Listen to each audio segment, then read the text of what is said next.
with a reference number 2015 HLPD WE001. This document was submitted by the PPWE chair. It contains the annotated agenda. The first number on the agenda is a family photo for the ministers and heads of delegation. It's supposed to start at 8:45, but we will have to request all the heads of delegation, ministers and heads of delegation, to join me to go down to the lobby for the family photo. The press are now ready and are waiting for us. That's ministers and heads of delegation. Thank you very much. In the meantime, for the others, please feel free to network with one another.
Every year, for the past 25 years, 21 economies in the Asia-Pacific region gather in one forum to advance free trade and economic cooperation.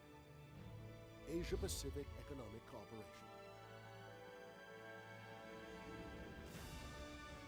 APEC member economies have been working together to boost sustainable growth and prosperity that delivers greater opportunities to more people.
In 2015, the Philippines has once again been given the distinct honor of hosting the annual APEC meeting.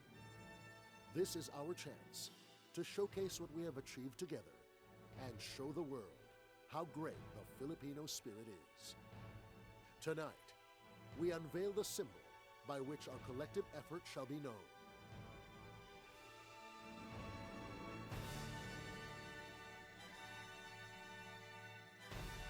APEC Philippines 2015. Building inclusive economies. Building a better world.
Lights, city sights, shopping malls, little stalls, flip-flops, rock and roll, street smart, fine art, new and old, bronze, gold, warm, charm, hot and cold. Quick bites, foodie finds, nice smiles, wild style, cheap thrills, sky high, knick-knacks, welcome back. Every corner, fun, fun, fun. Manila, welcome back.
is getting smaller.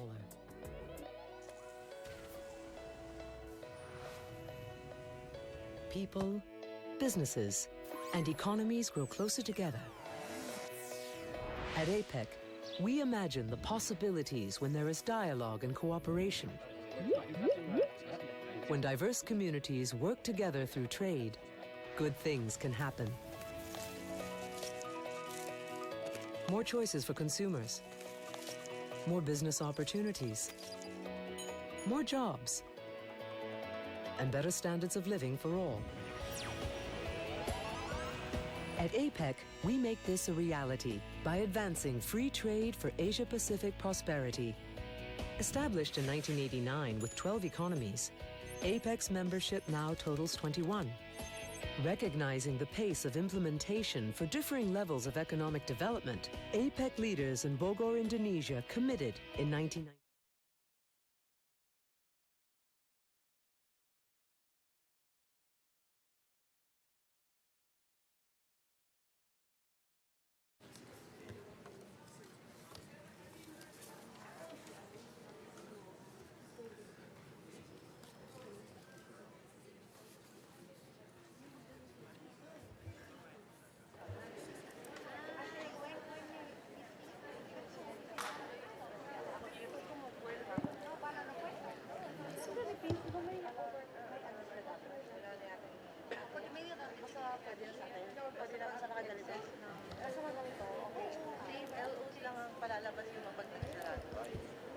Good morning, everyone. I hope everyone rested well last night. Today will be a very special day, and I am honored to chair this culminating activity of the APEC Women and the Economy 2015 Fora, the APEC High-Level Policy Dialogue on Women and the Economy. I wish to recognize the presence once again of our distinguished ministers and heads of delegation, APEC Secretariat, ABAC, and all the delegates inside this room. First and foremost, allow me to convey my appreciation and congratulations for your active participation and contribution to the success of the Policy Partnership on Women and the Economy second meeting and the Public-Private Dialogue on Women and the Economy, which took place on the 16th and 17th September 2015, respectively. I look forward to hearing the reports of the PPWE Chair and the PPDWE Lead later. These annual gatherings give us all an invaluable opportunity to deliberate and reason together on the many possibilities for cooperation and collaboration in policy directions, programs, and strategies to advance our common objectives for women and the economy. I am delighted to welcome our distinguished speakers today, Ms. Irene Sim, Chief of Staff of the APEC Secretariat, who will present the introductory remarks and provide an overview of the APEC agenda. The Philippine Department of Trade and Industry Secretary Gregory L. Domingo, who recently chaired the meeting for the ministers responsible for trade, will expound how the economic empowerment of women are vital in achieving inclusive growth.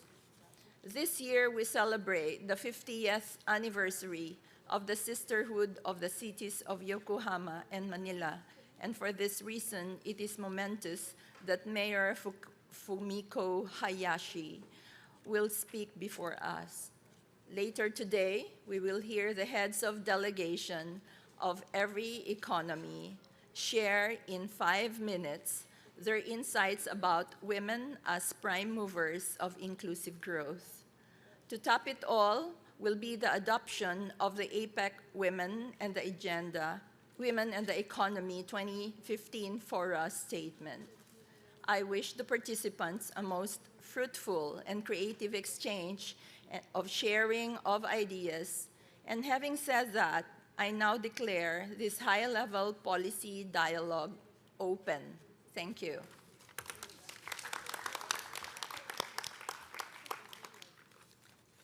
I mentioned earlier that, that in your stack of documents is the agenda for our consideration.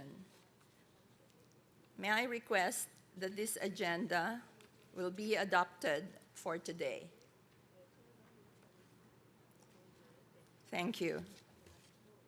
For now, I wish to invite the APEC Secretariat Chief of Staff, Ms. Irene Sim, to deliver the introductory remarks. Thank you. Chair of today's high-level policy dialogue on women and the economy, Ms. Nora K. Torrado, excuse me. Chair of APEC Ministers responsible for trade, and the Secretary of the Department of Trade and Industry of the Philippines, the Honorable Gregory L. Domingo.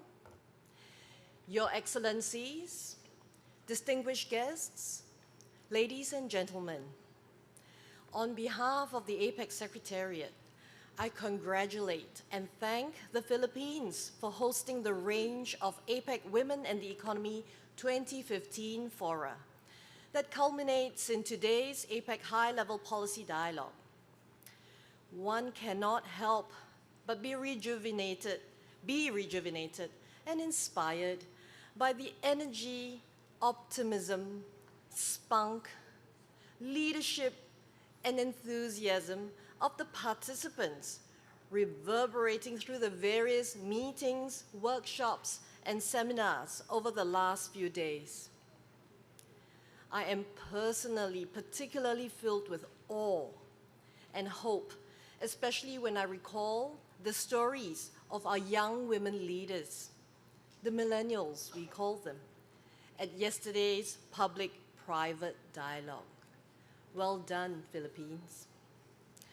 It is worth recalling that the Philippines' contribution to the women and economic agenda in APEC has been sustained and steadfast and began all the way back in 1998. That was when it held the first ministerial meeting on women in the Philippines that resulted in the adoption of the framework for the integration of women in APEC. The Policy Partnership on Women and the Economy, known as the PPWE, was then established in 2011 at the second senior officials meeting held in Montana, the United States.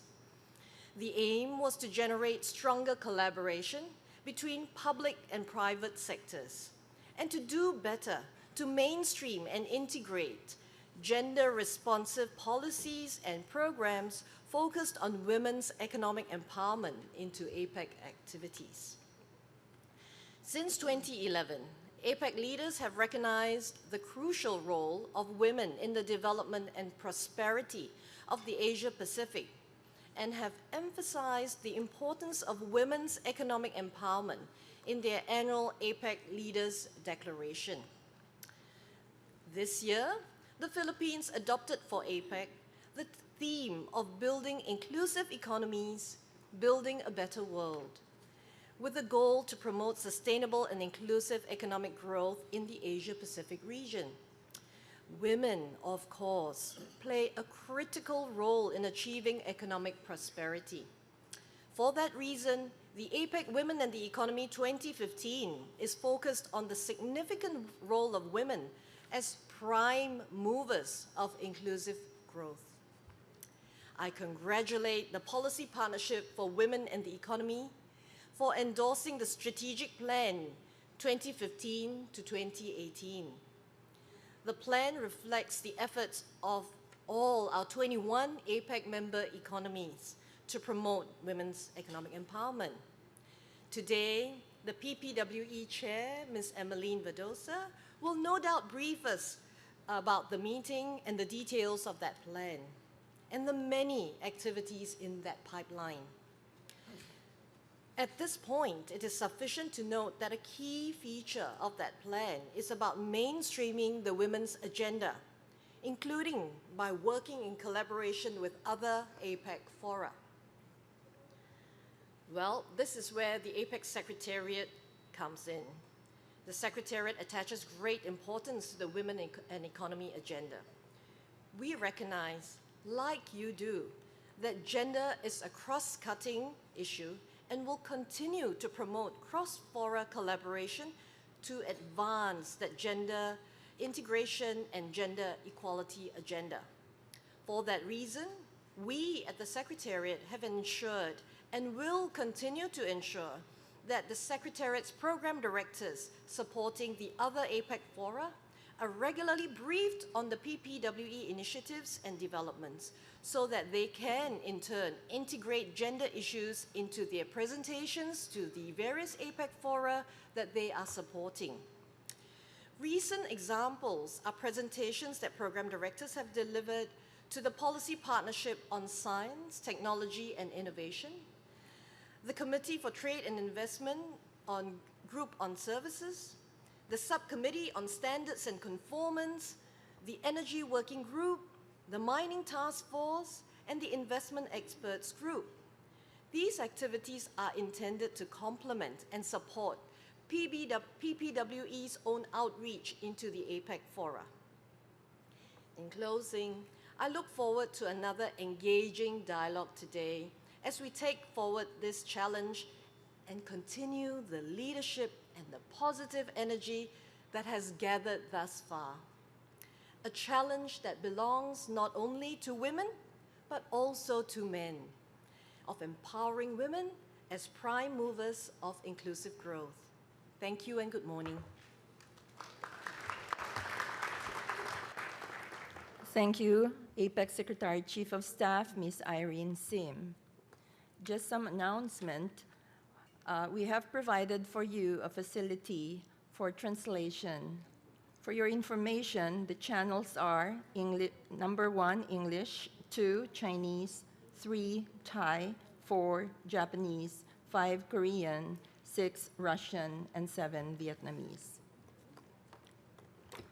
And now, I am very, very honored to introduce to you the Secretary of the Department of Trade and the APEC ministers responsible for trade, our beloved leader, my boss, Secretary Gregorio L. Domingo.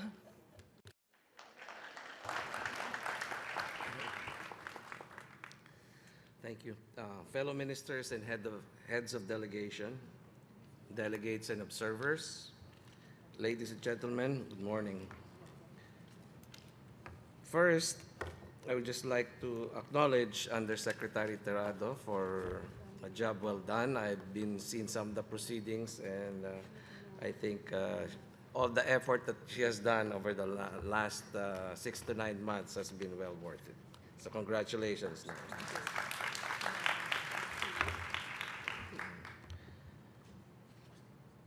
I noticed that the fun part is over and the real work is about to be done today. I'd like to welcome and congratulate all of you who have gathered this year for the APEC Women and the Economy Fora.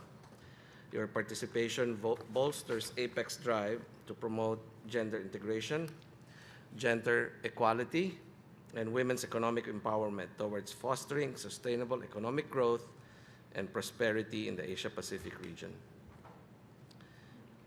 I take note that the main agenda of the fora is to secure women's greater access to capital, markets, capacity and skills building, and to promote women's leadership and competitiveness through technology and innovation.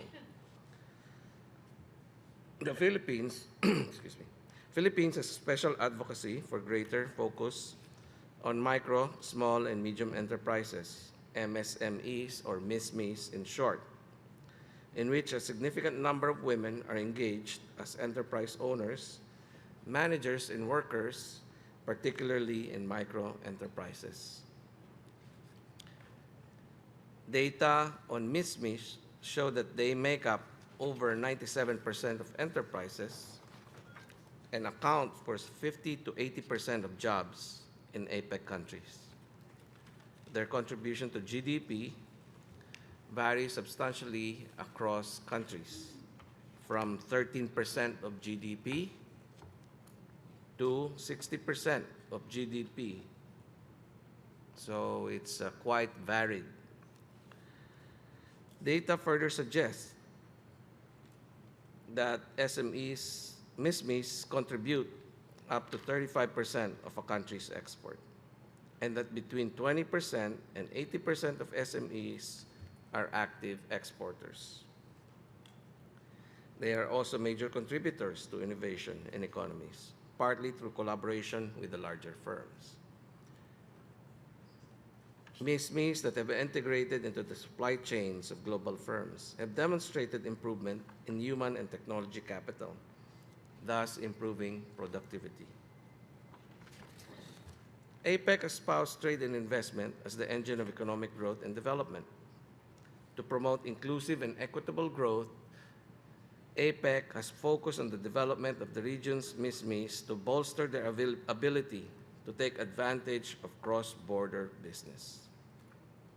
The emergence of global supply chains, GVCs, and free trade agreements have opened doors for MISMEs to participate in trade. The recent meeting of the APEC Ministers for Trade, held in Boracay, May of this year, adopted the Boracay Action Agenda to globalize MSMEs, which promotes the direct participation of micro and small enterprises in regional and global trade. In general, GVCs engage medium enterprises, and only a small minority of micro and small enterprises are able to participate since they often lack the required sophistication. Micro and small enterprises, for the most part, are also unable to participate in direct exports due to cumbersome rules and procedures. With the promotion of MISMEs in the region, women enterprises stand to benefit, as APEC is now also giving special focus to realizing the full economic potential of women. So what we have done in the Boracay Action Agenda is actually to bring the interest of MISMEs front and center in the decision-making in global trade fora. The economic potential of women is immense.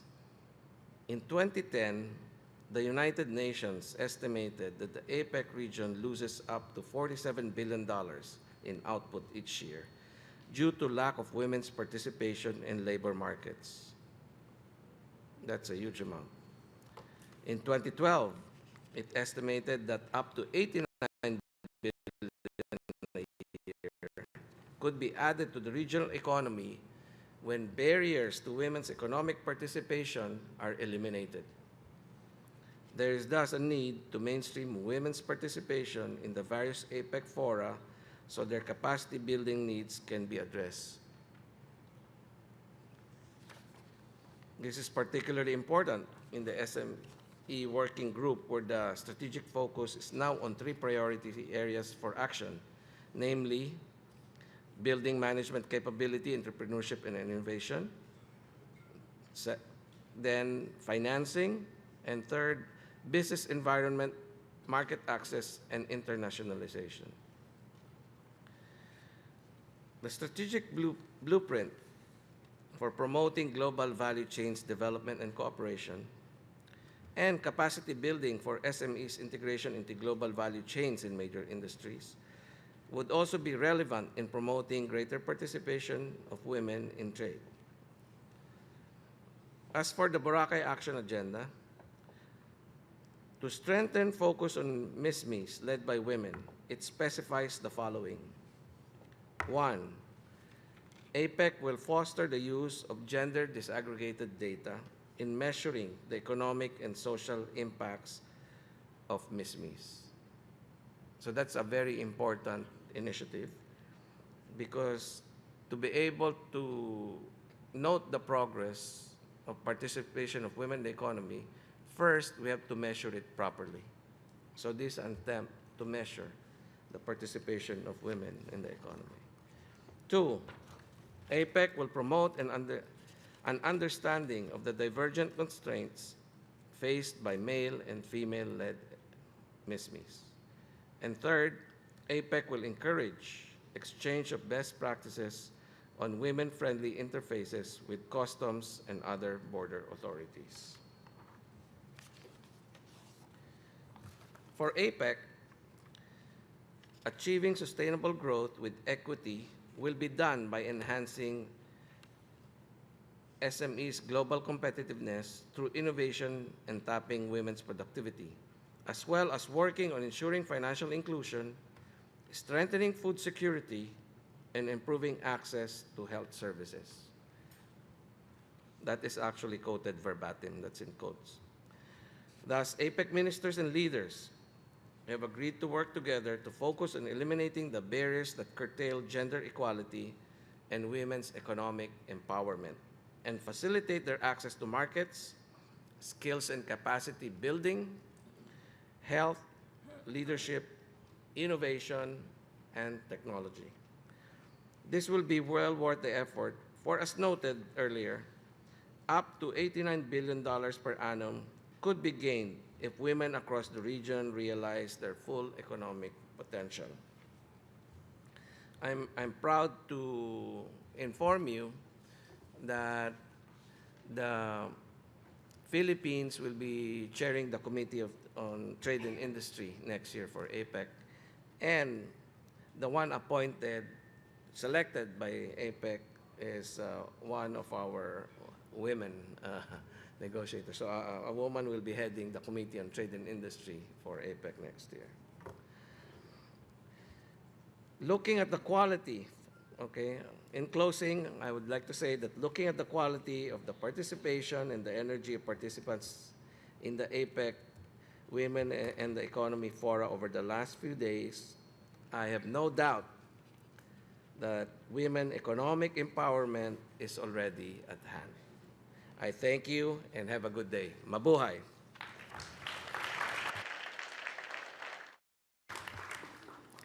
Thank you, Secretary Domingo. And now, may I introduce to you Honorable Fumiko Hayashi, the Mayor of Yokohama City, Japan.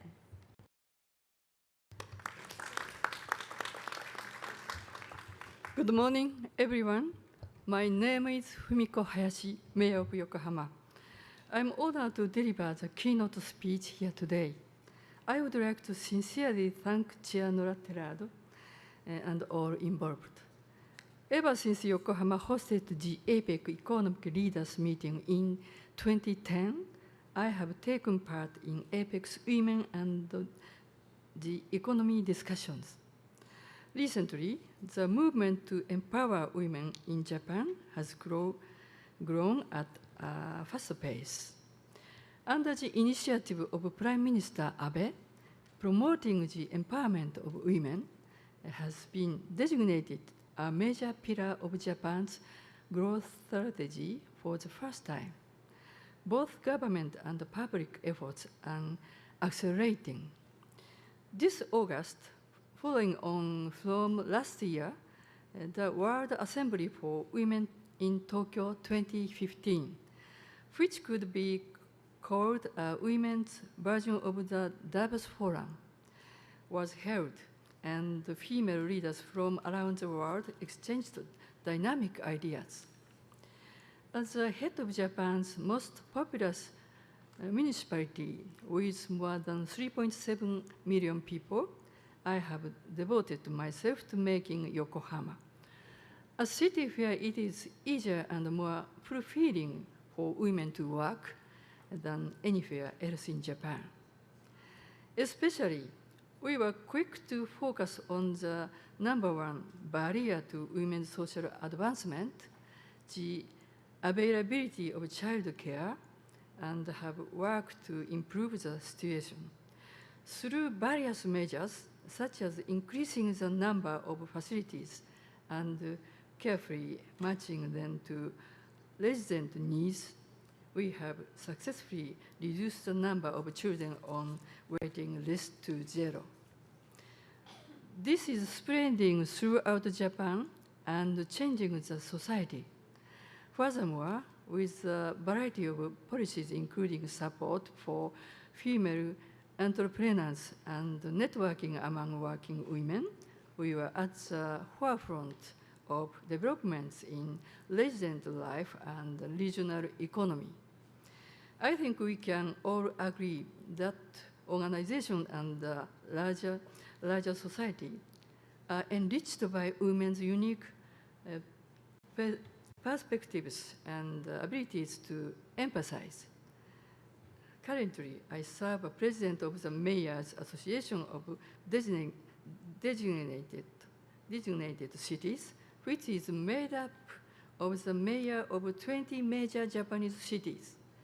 And it's somewhat of a microcosm of Japan's male-dominated organization. I became this association's first female president in the spring of last year and have stimulated discussion through dialogue with other leaders. In the setting where pride and interest tend to clash, I believe I have been uniquely able to change relationships and foster constructive debate by seeing things from the viewpoint of others. Efforts in Japan are now expanding beyond empowerment of women to address a huge issue at the root of Japanese society, long working hours. The idea that women are meant to do the housework, child rearing and care, and men are meant to devote long hours to profession has long stood in the way of women's social advancement. But now not only women, but men have also started to move toward changing the way things have been. Furthermore, revisions to tax and social security systems, which also hinder women's social advancement, are starting to be considered. Surely, a society in which women are truly empowered is a society in which all people, regardless gender, are empowered. From GIF in 2010 to the US, Russia, Indonesia, and Beijing, China, I am always motivated by APEC discussions. I am energized for further action through the sharing of the realities, challenges, and best practice in each economy. This year, we have had many fruitful discussions here in Manila as well. Women have the role of promoting inclusive growth. This is our propelling conviction. Corporations and NPOs, as well as cities and economies, all kinds of bodies are working both locally and globally. And my hope is that we can focus these efforts into a powerful message that is transmitted around the world. Our dialogue and practice is what sets all of this in motion. Together with all of you, I am determined to see APEC continue to grow and to bring about a rich future. Thank you very much.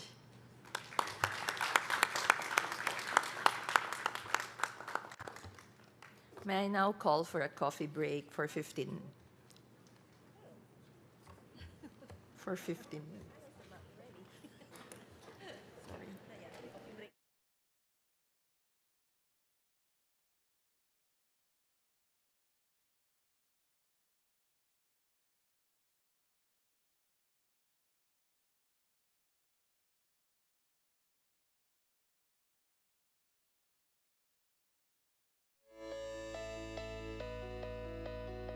Our world is getting smaller,